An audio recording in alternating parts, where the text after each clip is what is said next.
Sure, I'm Jim Ferguson with ABC in Tucson, Arizona, NBC in Phoenix, Arizona, and Cate before the movie all over the country, right before all the movies in the theaters on the big screen.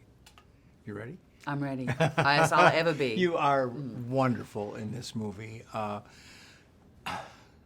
I go out on a limb and just say it's an award-type performance? Oh, goodness. What sort of award? Like a Razzie? How about Or how about those an ones Oscar? where you How get about gooped?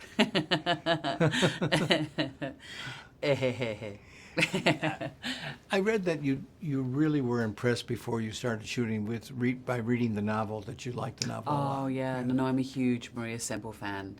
I think like millions of women all around the world. I think she writes so openly and fearlessly and honestly and with such love and hilarity about the state of being female, and particularly about motherhood. The absurdity of motherhood, and the pain of it as well, and where you sit as a human being in relation to that role.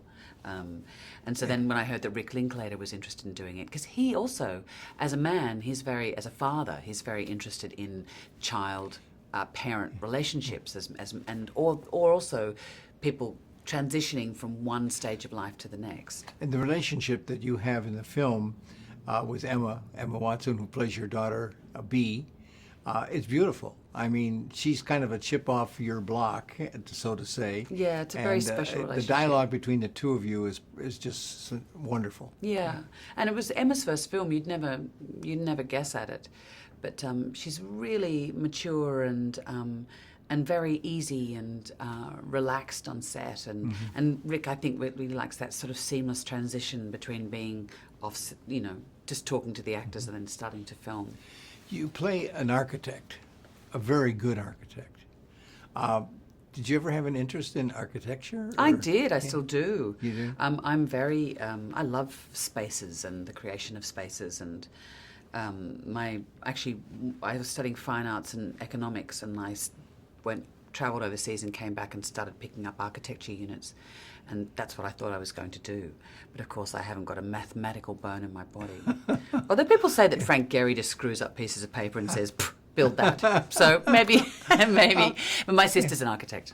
It was a wonderful role for you. Would you agree that so many actresses would love to have played Bernadette? Look, it is. It's a gift. It's an absolute gift. And also to work with Rick on it, because he's such a particular and unique filmmaker, and I've admired his films for so long. So to finally have the chance to work with him on this was really special. I asked him about you, and he took all my time.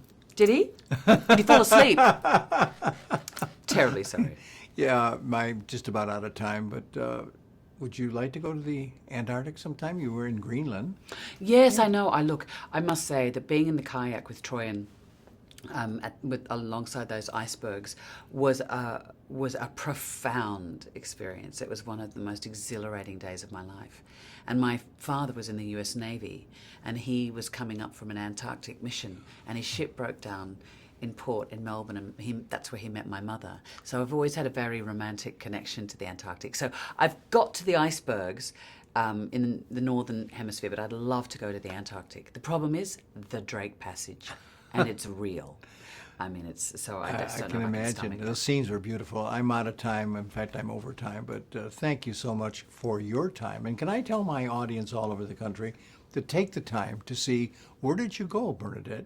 You'll find out, and you won't be disappointed. Thank you. Thank you. I love the way you say the title.